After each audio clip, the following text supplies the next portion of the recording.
Story 1. I never believed in ghosts, not really. Not until the night shadows crept from the corners and tried to follow us home. It was my mother's idea. She had a thing for old churches, said she wanted all of us together for Christmas Eve, even if the only service near our new house was in an abandoned place at the edge of town. My dad grumbled. My brother rolled his eyes. But when midnight came, we bundled up and trudged toward the ruined steeple, shivering under a cold, bruised sky. Inside, candlelight danced along dusty walls and rows of empty pews. The only people there were a handful of smiling strangers dressed in faded black. They all turned to us, their eyes too wide, their grins stretched long and stiff, but the air was warm, sweet with forgotten flowers. The elder at the altar said, "Welcome, so glad you've come for the midnight singing." And with no place to sit but right up front, we took our places. I felt a shiver at my neck, like cold breath when the candles flickered.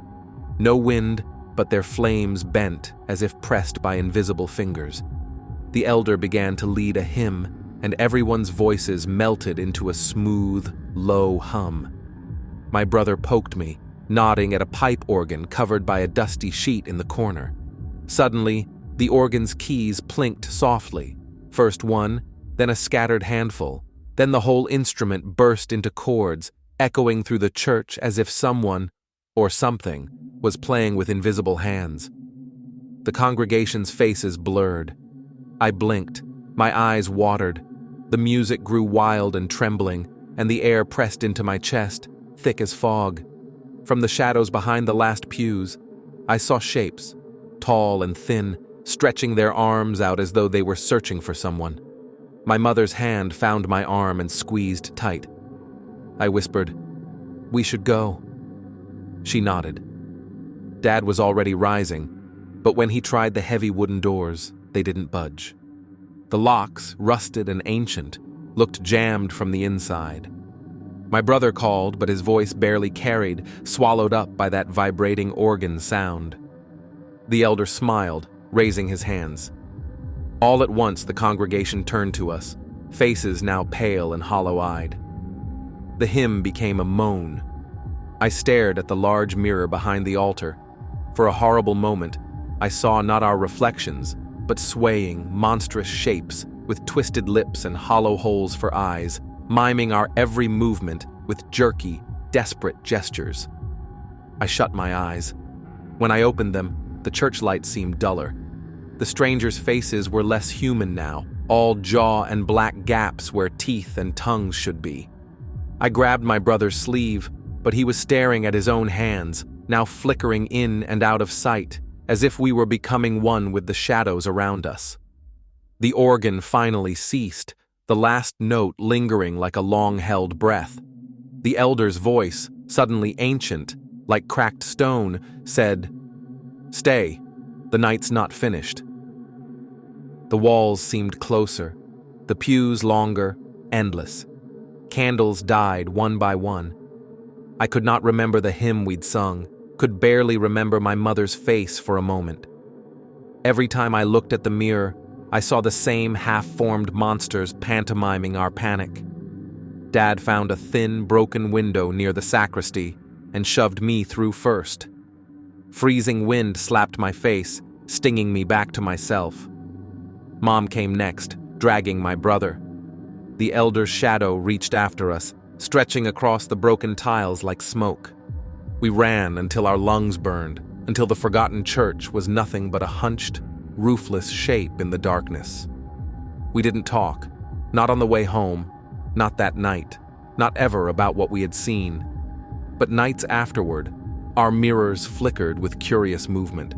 In the corners of my eyes, I saw strange shapes hunch and sway behind my reflection.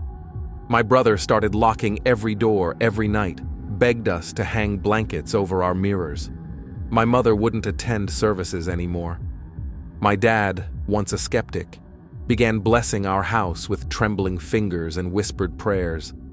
Sometimes, in the quietest hours, I catch the faintest strains of an organ playing from somewhere far away, and I know They have not forgotten us.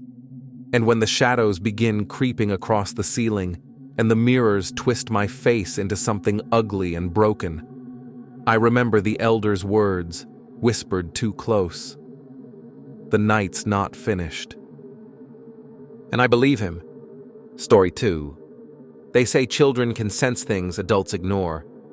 I never believed that, until I chose the wrong pew. I remember the first day I set foot in St. Elmo's Church. My family had just moved into the old yellow house at the edge of Willow Lane, and Mom insisted we visit the church to make friends and fit in. The stone church looked like it hadn't changed in 100 years, and as soon as we walked inside, cold air crawled down my back. The congregation turned to look at us, smiles that faded as quickly as they appeared.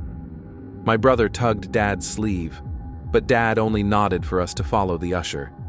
That was when I saw it. A pew in the third row, darkest wood, empty in a sea of crowded benches. No coats or hymnals on it, just an inviting spot. The rest of my family kept walking, but something pulled me toward it as if invisible threads tugged at my shoulders. I sat, heart thudding, and the red velvet cushion sighed under my weight. A hush fell over the room. Every head turned. For a moment, all I heard was the ticking of the old clock above the altar. Then, a lady in a blue dress, hair wound so tightly it looked painful, whispered something into her hand. Others glanced away, whispering, trying not to stare. I felt more alone than I ever had in my life. The service began, but I hardly listened. Instead, I watched tiny flames flicker across the stained glass, eyes darting to the shadows that crept along the walls. When the pastor spoke about forgiveness, a chill ran through me. The cushion beneath me felt colder than before. That night, I dreamed of fire. Every Sunday, I sat in the same seat. It didn't matter if my parents grumbled or the pastor frowned, but each time I did, the visions grew stronger. I saw the church in other times, wood blackened from smoke, people screaming as flames clawed up the rafters. Sometimes the air stank of burning hair and melted wax. Sometimes I'd blink, and all the faces around me would twist into howling masks of pain. One day, as the choir sang, I felt the cushion pulse beneath me, like a heart struggling to beat. I looked down, and dark spots bloomed on the velvet, oozing up to stain my hands. I jumped, but my family didn't notice. Nobody did. After the service, a boy my age shoved me in the hallway. "Not supposed to sit there," he hissed. "That's the witch's pew." His words echoed in my mind all night. Curiosity gnawed at me. I asked Mom about the pew, but she just patted my head and told me not to listen to playground talk. I asked Mrs. Barnes, our neighbor, when Mom wasn't listening. She sucked her teeth and glanced over both shoulders before whispering. "Long ago, a family always sat there," she said. "People whispered. They were strange. Townsfolk blamed them for every sick cow and bad crop. One night, they were dragged out and tried for witchcraft. Some say they were burned right there, in the church." She wouldn't say more. After that, the visions got worse. At night, the pew creaked in my dreams, the air thick with blood and smoke. I saw a little girl, her dress torn, crying beside me, her face both familiar and twisted by fear. "Get out," she would whisper. "It's our seat. You don't belong." My parents grew worried. "Trouble sleeping?"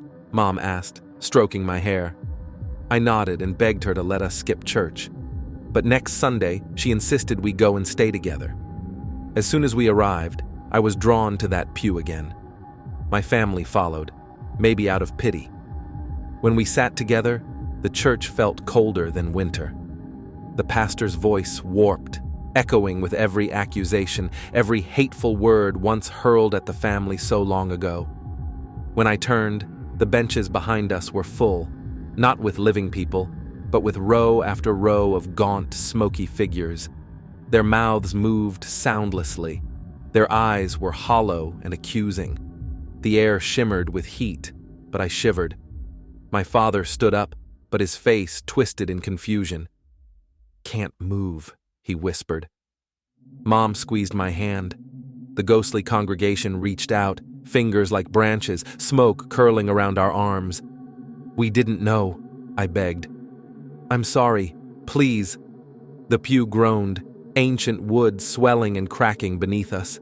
Shadows seethed around our legs. Just as I thought the darkness would swallow us whole, the church bell tolled, once, twice, echoing like a scream. The figures faded. My family stumbled outside, gasping. Nobody inside seemed to notice we'd left. We never returned to St. Elmo's.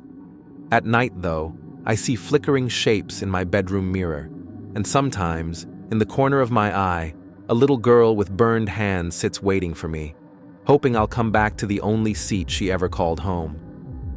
Story 3. You know those moments when the world seems to split wide open and everything you believed feels wrong? That's how it started, the day the new pastor arrived in town. My family had always been faithful. Sundays meant church, hymns sung out of habit, sermons that rolled over us like a breeze.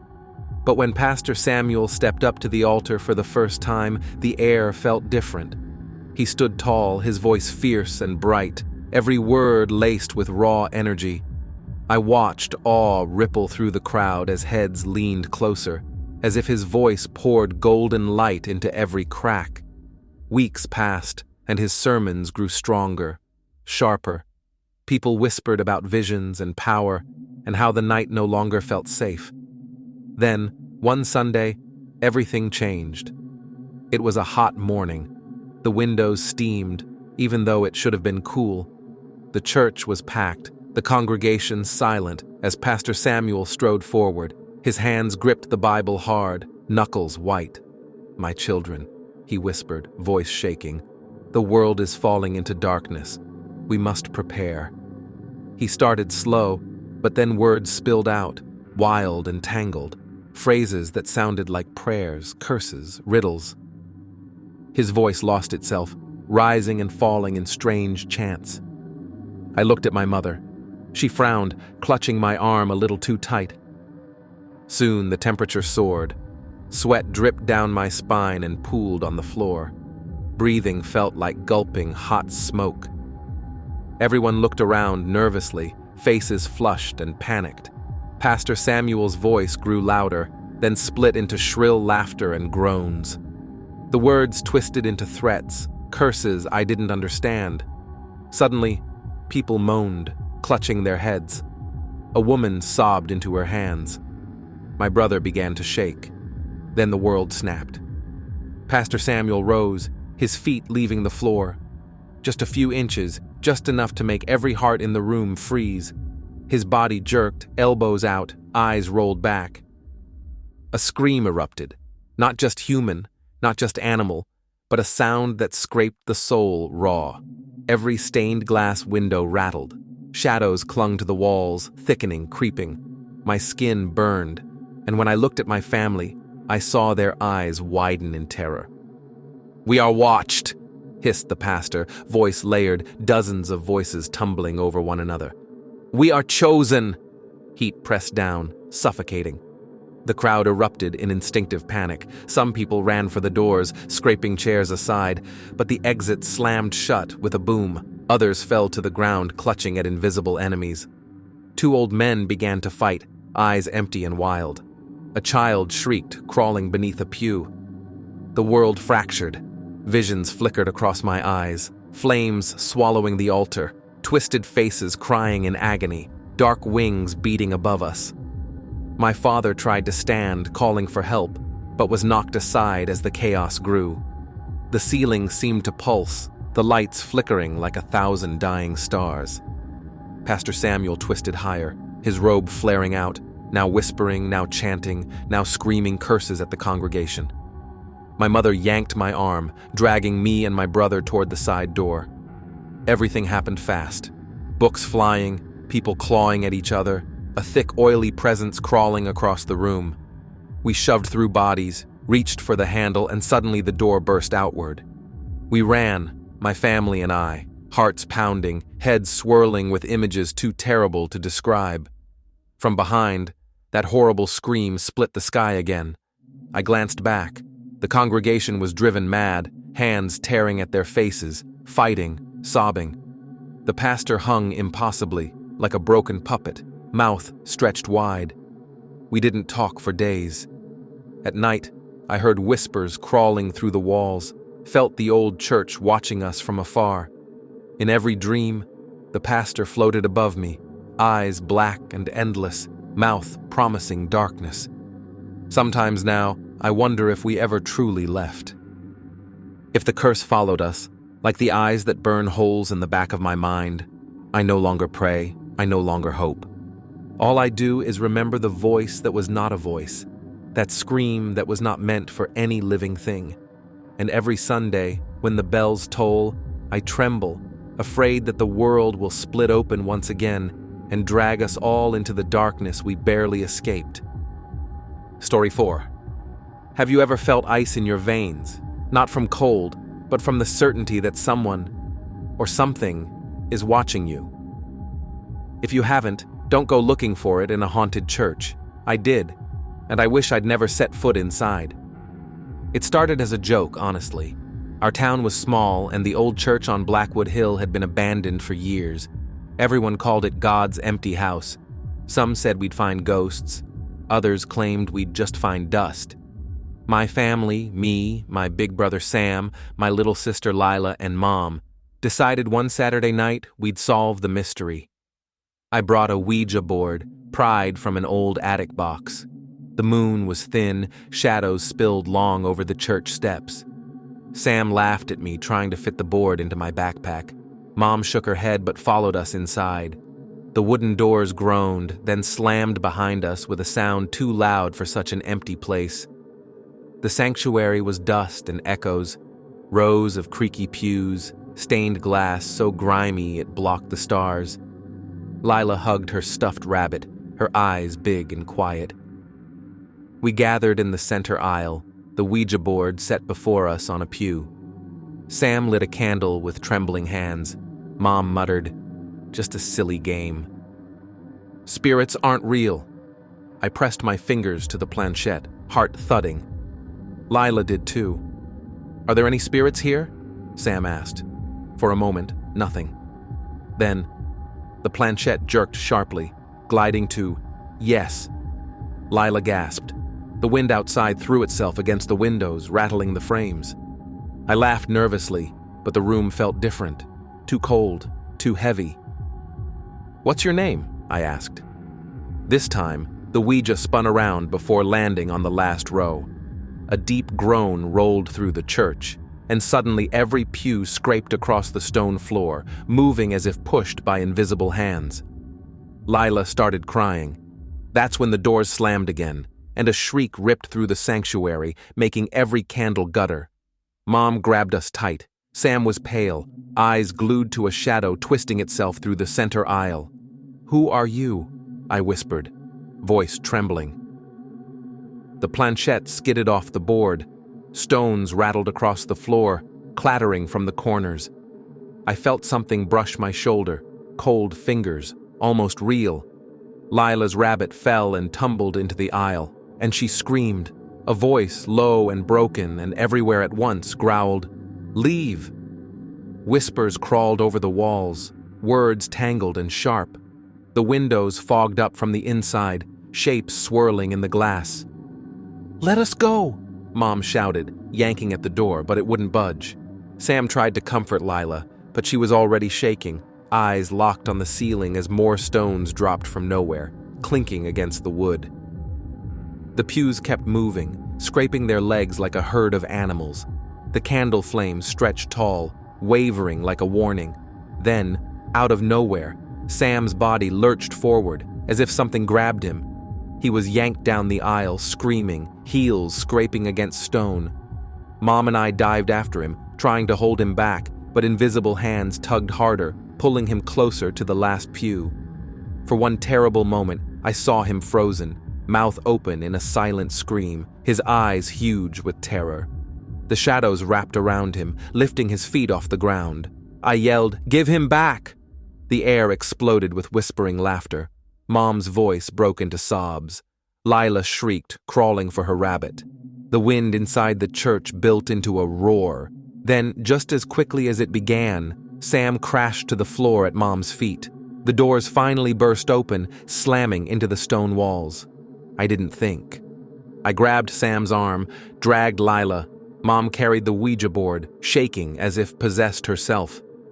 We fled into the night, never looking back. The church lights flickered, though we'd never seen them lit before. The sanctuary groaned and distant whispers chased us all the way home. Now, when Sam wakes sweating and screaming, we know the church isn't empty. Sometimes stones clatter from our bedroom ceiling. Sometimes the wooden pew legs scrape through our dreams. And sometimes I hear the wind hiss, leave. And remember, there are places we should never go, doors we should never open, games we must never play. Story 5. If you ever stand in line at a funeral, clutching the hand of someone you love, and a cold breeze kisses your neck when the doors are locked tight, be ready. There are secrets in old churches that will never let you go. I remember that day in autumn, a heavy sky, rain threatening at the windows, and my family gathering in the tiny, faded chapel at the edge of the woods. My cousin Clara had died suddenly, and we all stumbled in, soaked and shivering, her coffin gleaming at the front beneath the faded cross. Everything about the church made me uneasy. The peeling paint, dusty statues, shadows that twisted in the aisles. The scent of old flowers mingled with something sharp and rotten. I told myself it was my imagination. Still, I gripped my mother's sleeve as we sat down. The priest began, his voice low and broken. The room was packed with relatives, eyes red and heads bowed. As the first hymn faded, the lights flickered. I watched the bulbs pulse with a feverish glow, then dim until the only light came from trembling candles. That's when the smell hit.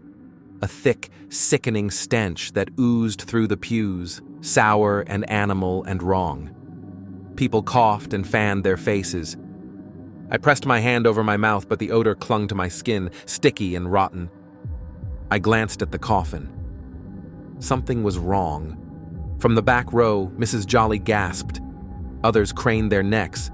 The coffin lid was half open, but the body, Clara's body, was gone.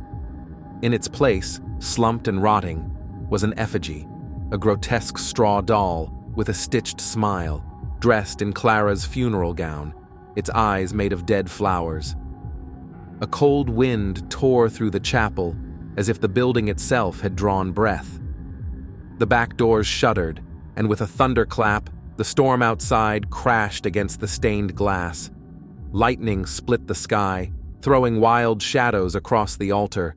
Suddenly, the air filled with whispering, words I couldn't make out, crowding around us, hissing between the pews. Some people wept, others shrieked, and a few fell to their knees, clutching their heads. I tried to rise, but invisible hands pressed at my shoulders, forcing me back down. Mourners at the front scrambled away from the altar, tripping, clawing at each other. My brother shouted over the noise, but I couldn't hear him.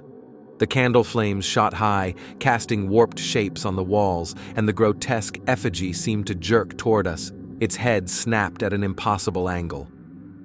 Spectral hands, long and gray and cold as stone, emerged from the shadowy corners, dragging people toward the altar.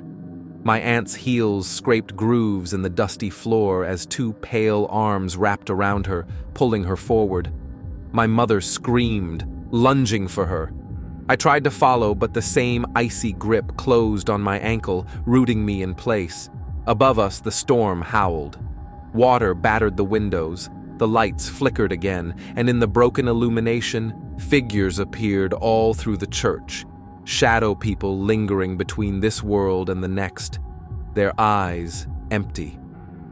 We were trapped. Every door was locked.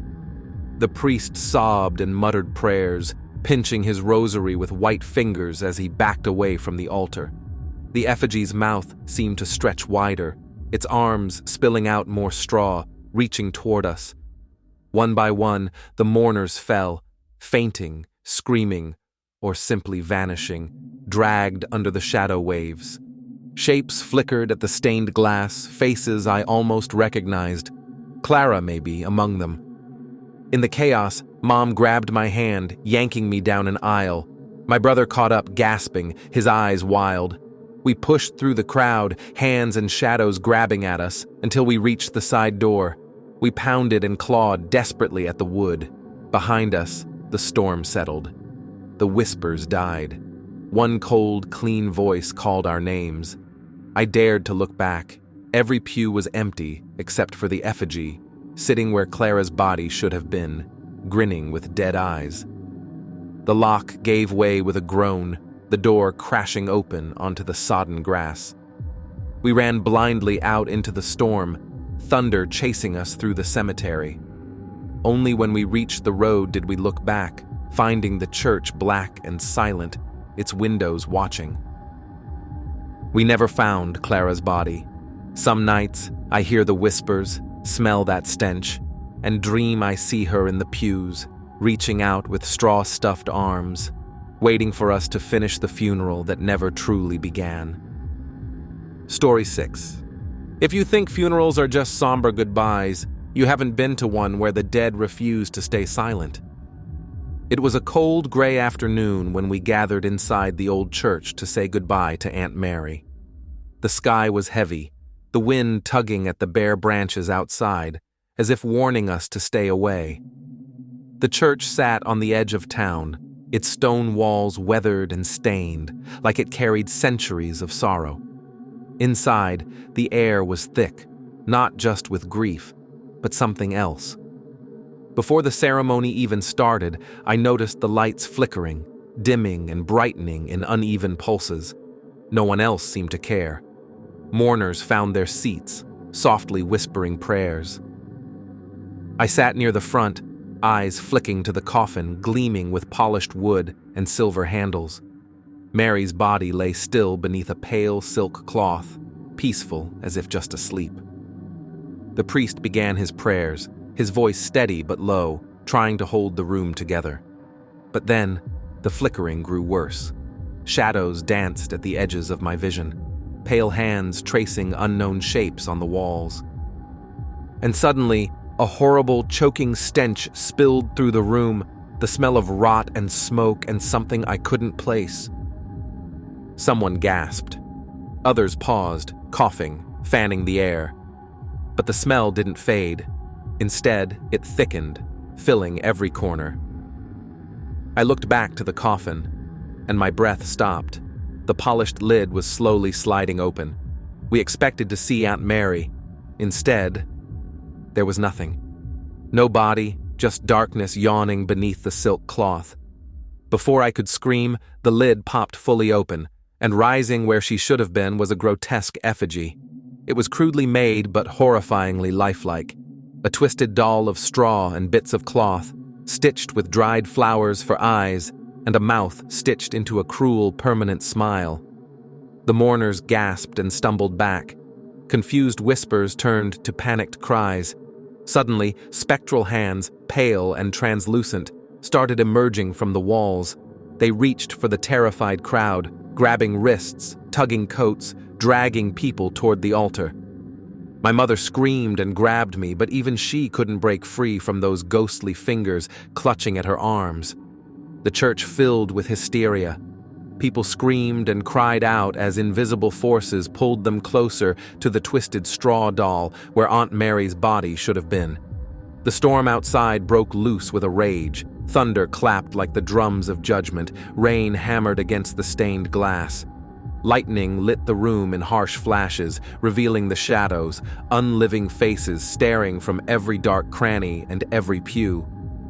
Paralyzed, I watched as old Mr. Jenkins was dragged across the floor, sobbing, his last words a broken prayer.